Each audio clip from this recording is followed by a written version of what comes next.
And hello everyone, welcome back to another CSS tutorial. In this tutorial we'll be talking about display and inline block. So let's start with something simple. I'm just going to clear the CSS and I'm just going to clear most of the HTML. We can start with an unordered list which has about 5 li tags. So here we have a nice little list. We can just go and select that list, so li, that list item, and say display none.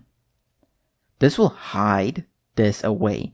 So we go here and we inspect the page and we go to body, we go here to this div here, UL. So you'll notice we still have these li tags, but we cannot see them. So none will just hide the elements, so it looks like there's no element there.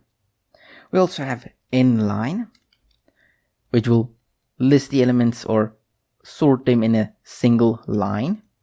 Inline allows you to make things horizontal. So it can convert vertical things for you into horizontal things.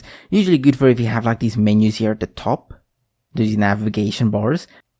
Block will of course make something take a whole block.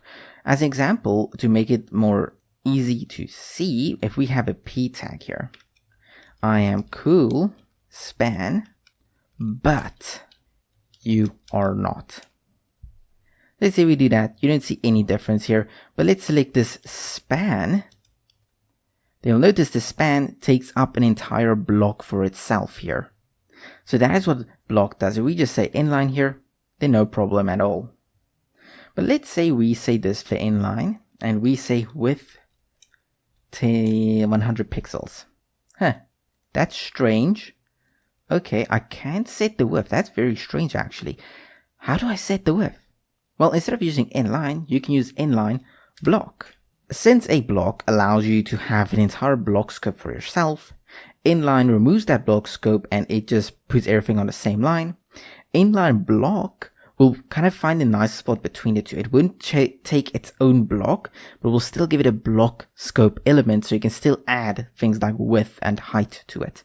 Whilst with inline, you cannot add these styling to it. It is stuck where it is. With inline block, you can add block styling to it. Thank you for watching. I hope you all enjoyed, and I will see you all again in the next CSS tutorial.